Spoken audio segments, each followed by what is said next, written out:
Namni machaa'ee wal dhabuu hin qabu. Namni aannan gurguree araqee dhugee kufee cabuu hin qabu. Dhugumatti siyaasa Jawaar deeggaruu dhabuu dandeessa. Isayyuu jibbuu dandeessa. Garuu nama jibban haqa hin jibban akkuma jaan dhugaa jiru dubbachuun dirqamaa jechuudha. Jawaar waanuma hundaan mootummaa Abiyyi injifateera. Waanuma hundaan Jawaar Abiyyi ol ta'ee jira. Uummanni sarge nus argine kun dhugaa lafa jirudha. Lafarrattis argaa jirrudha. Taayyeen Jawaaritti dabalamuun kun mootummaa ciisa dhorke mootummaan amma rafuu dhiise.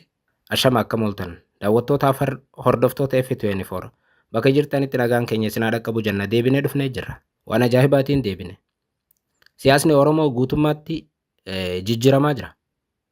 Egaa amma ji'a guunne Jawaarii fi Abiyyi erga miila tokko wal dhaabanii Jawaar ammoo mootummaa ciisa kutee jira. Abiyyi tokkicha. Abiyyi dhuunfaa isaatitti isayyuu eegaa bula innillee garuu isa tokkichaa poostiin goone malee qondaaltonni isa jala jiran tokkoon isaanii halkan hin rafan. Ta'aniituma Jawaariif maxxansa hundarratti deebisaa kennaa bulan. Qaamonni mootummaa hojii dhaabaniiru. Jawaaruma ofirraa eegan. Qaamonni mootummaa hojii dhaabanii dalagaan isaanii poostii Jawaarii eeguu, poostii Jawaariif deebisaa kennuu taate. Mootummaan akka injifatame waan hundaan argaa jirra. Waan ajaa'ibaa arguu jirra amma ammoo. Akkuma beekamu ji'a akka har'aa ture Jawaar qabsoo gama miidiyaa hawaasaatti kan deebi'e achirraa kaasee mootummichi rafee hin beeku. Mootummichi halkaniif guyyaa raayyaa ittisa biyyaa sakatta'u, keessoo ifii sakatta'u, cinqatee bakka lubbuun asi dhufteef. Poostiin Jawaar takkitti mootummaa halkan rabbii teessisaa bulti. Sagantaa bakka kanatti eebbisuu deema yoo inni jedhe hin rafan halkan rabbii. Ta'aniituma harka maratanii poostii Jawaarii fi bakka itti Jawaar kitaaba eebbisu sunitti Jawaar maal dubbata jaanii eegaa bulan. Amma baay'ee kan ajaa'ibe eebba kitaaba kaleessa galgala Jawaar Mohaammed Koloraadotti gaggeesse. Kitaaba isaa sun obbo Taayyee Danda'a $1,000 biyya keessa taa'ee bitee jaan. Erga hogguusiitii kaasee naannoo isaatii 10 Itoophiyaatti fakkaateeroon sun erga hogguusiitii kaasee haga ammaatti qaamonni mootummaa gurguddaan osoo hin hafin Taayyee arrabsu, Jawaar arrabsu, kaan sobajaa, kaan ammoo arraba bakka rifatan burjaajii mootummaan akkamitti Jawaarii fi Taayyeen akkasi wal dhufanii Taayyeen qarshii 140 kitaaba bite jee ciisutti hin jiru. Waan ajaa'ibaa isinii qabna.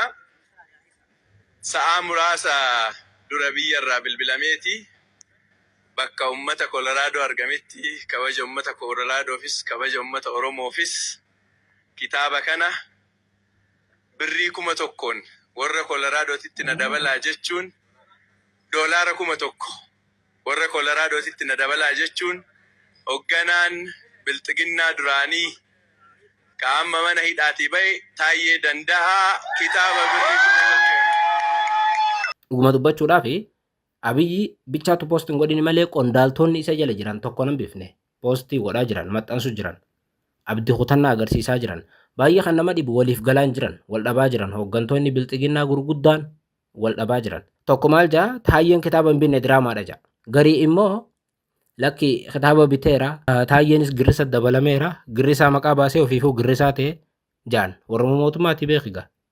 Namoonni mootummaa gurguddaa waliif galutti hin jiran jechuudha. Abdii kutannaa guddaatu irraa mul'ata warra mootummaarraa. Jawaar nama tokkotu ajjeefame jee poostii yoo godhe poostii tanaaf eega ganama qaban ilaa galgalaa poostuma takkitti Jawaar saniif deebisaa kennaa oola qondaalli mootummaa biiroo keessa taa'e. Hojii dhaabeera. Jawaar maal poostii godhe? Jawaar maal jee? Jawaar maal dubbachuu deema? Jawaar maal godhuu deema? Kanuma bakka qondaaltonni mootummaa. Namoota miseensa paarlaamaa ta'an fa'a.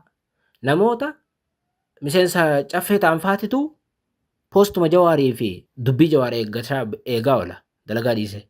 Injifatamanii jechuudha bakka burjaaja'an jechuudha. Bakka wanti isaan yaadanii Jawaar kun ammas qeerroo nurra kaasuu deema. Dammaqaa nagaasaa guddaa kana faatitu amma Jawaar uummata nurra kaasuu deema. Hiriira nurratti baasuu deema. Hin milkaa'u maal jee poosti godha. Waanuma godhan waan qabatan wal amma dammaqaa faatitu poosti godhee Taayyeen kitaaba bitee hin jiru diraamaadha jaa. Taayyeen Itoophiyaa keessa jira. Dammaqaan Itoophiyaa keessa jira. Taayyee dawwaleen gaafatu hiriyyaa isaanii turaniimi waliin hiriyyaa turaniimi isaan dawwaleen gaafatu eega Taayyeen hin bitin ta'e. Bakka waan godhan wallaalan. Jawaar amma dhimma GDP irratti poosti godha. Dhimmuma kanaaf halkan rabbi deebisaa kennaa bulan. Jawaar nama tokko waan ajjeefame poosti godhaa kanumaaf deebisaa kennaa bulan. Jawaar Lammaafit dabaluu deema. Jawaar Gaddoo Andargaachoofit dabalaa jira. Jawaar Taayyeefit dabalaa jira. Jawaar Milkeessaa Miidhagaafit dabala. Kanuma bakka yaanni mootummaa cinqatanii bakka du'an.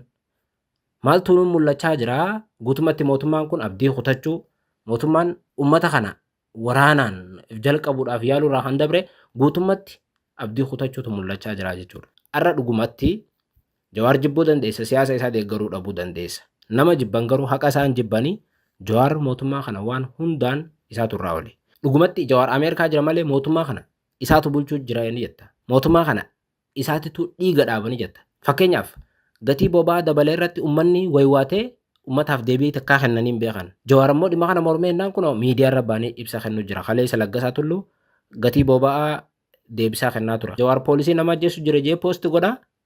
Poolisiin nama ajjeefte Itoophiyaa keessa hin jirtu. Raayyaan ittisa biyyaa nama ajjeese hin jiru.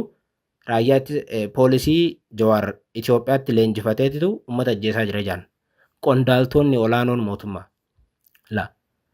Warra biyya bulchuutitu nama Ameerikaa jiruun siitu nama ajjeesaa jira. Haya ati eega namni Ameerikaa jiru biyya keessa nama ajjeesaa jiraate ati kan mootummaa maaliif biyya bulchite ree? Nama Ameerikaatti biyya bulchaa jira jechuudha barra namni Ameerikaa jiru yoo nama biyyatti ajjeesuu danda'e. Ati kan biyya bulchitu akkamitti nama biraatiin biyyuma ofii bulchitu keessatti qaama biraatu dhufee nama ajjeesaa jetta. Biyyi tun harka kee jirti. Nama ajjeesu suni ifiif qabuu hin dandeessu. Abdii kutannaa mootummaa keessaa tokko kan na ajaa'ibe. Ajjeechaawwan Oromiyaati. Ajjeechaa Oromiyaa keessatti raawwatamu ifiif raawwatanii Jawaartu raawwatee jaan. Jawaartu biyya bulchamoo Abiyyitu biyya bulcha qo'e. Laal gaafiidha tun. Kana qofaa miti burjaajii mootummaa kun dilaa jechuudha. Waan ifii balleessan qaama Ameerikaa jiru himatan. Qaama Awurooppaa jiru himatan. Akka waan ifii biyya bulchine. Nuti biyya bulchaa hin jirru namaatu si nama ajjeesaa jira jechuutu irra salphata dubbii isaaniitirra. Abdii kutannaa mootummaatii fi burjaajii mootummaa tokko yoo isinitti hime guyyaa lama dura dhageessanii jirtu jee abdii qaba.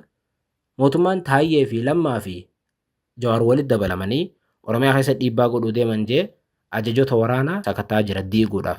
Maal sodaa qabanii Abiyyi faan Jawaar qeerroo kaasuu ni danda'a jaanii sodaatan. Lammaa Magarsaa paartii badhaadhinaa Oromiyaa keessa harka galfatee mootummaa diiguu danda'a jaanii amanan.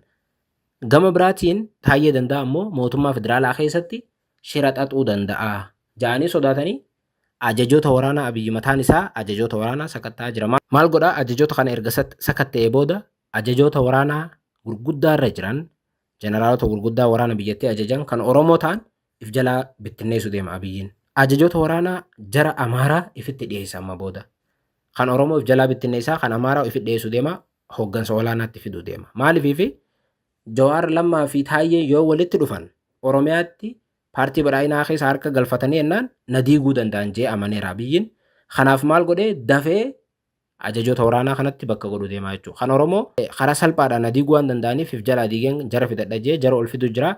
I think jara yoo ol fidatellee qormaata biraatu isa mudachuu deema jechuudha. Abiyyiyyuu hirriiba dhabeera. Yoo itti dhageessanii fi foon ibsanii ajajoonni waraanaa kun yoo xiqqaate namoota 6 kan ta'anii Amaararraa dhufanii gara fuula duraatti dhufuuf deeman hooggansa olaanaa waraana biyyattii irratti. Kun maal agarsiisaa mootummichi ciisaan jiru jechuudha. Abiyyiin Taayyuma sodaa, Jawaaruma sodaa fi Lammaa sodaa rafaan jiru bakka.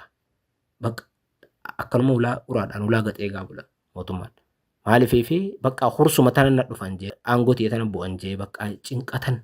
Mootummaan poostuma Jawaar eegaa bulu. Mootummaan poostuma Jawaariif deebisaa kennaa bulu. Mootummaan hin hojjenne. Mootummaan ajjeesaa hin dhiifne. Maali bu'aan isaa? Haalli mootummaa keessa jiru amma bakka burjaajii hamaatu jira. Maal akka ta'uuf ta'an gara fuula duraatti annaaf hin galu. Haala amma argaa jirruun garuu wallaahi mootummaa akkana abdii kutate argeen beekon. Dhugumatti mootummaa kana isa gubbaa jiru caalaa ijoolleen isa deeggartu hedduun isaa humaan beekan. Namootuma uumaan beena kanaatu isaan deeggaraa. Tunneen waliin galtu bakka ni jiraame. Kaayyoo tokko hin qabdu. Dhumarra bakka abdii kutatanii maal godhanii nama fa'a arrabsan. Jawaar amma fakkeenyaaf nama siyaasaatti dhugaadhaan arrabsuu danda'an.